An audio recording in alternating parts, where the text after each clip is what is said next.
মনোবীক্ষণ polyclinic, চিকিৎসার জগতে এক দশক। এখন এখানে সব বিষয়ে ডাক্তারবাবু এক ছাদের তলায়।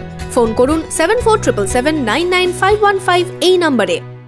সরকারি পরিষেবা যাতে সহজে সবার কাছে পৌঁছে যায় সেই লক্ষ্যে জনগণের সহায়তা কেন্দ্র চালু হলো হরিহরপাড়ায়। পঞ্চায়েত সমিতির পাশেই তৈরি হয়েছে এই সহায়তা কেন্দ্র।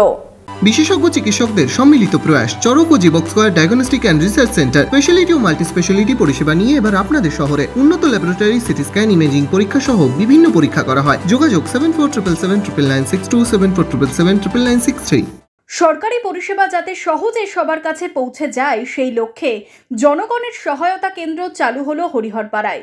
বিভিন্ন কাজে প্রতিদিনই বহু মানুষ ব্লক অফিসে আসেন। কোথায় কোন দপ্তরের কাজ হয়, কোথায় গেলে চটজলদি সেই কাজ মিলবে, সেই সব সম্পর্কে সাধারণ মানুষকে সহায়তা দিতেই এই সহায়তা কেন্দ্র। সোমবার পঞ্চায়েত সমিতির পাশেই তৈরি হয়েছে এই সহায়তা কেন্দ্র। এদিন এই কেন্দ্রের উদ্বোধন করেন মুর্শিদাবাদের সাংসদ আবু তাহির খান। উপস্থিত ছিলেন বিডিও ছেড়িংজাম ভুটিয়া, পঞ্চায়েত সমিতির সভাপতি মীর আলমগীর সহ প্রশাসনিক আধিকারিকরা। হরিহরপাড়া আমার লোকসভার অন্তর্গত হরিহরপাড়া পঞ্চায়েত সমিতি, তার সভাপতি মীর আলমগীর পলাশ, বিডিও সাহেব, সমস্ত কর্মাধ্যক্ষরা এখানে উপস্থিত আছেন। তাদের উপস্থিতির মধ্য দিয়ে আজকে একটা সহায়তা কেন্দ্র এখানে চালু করা হচ্ছে।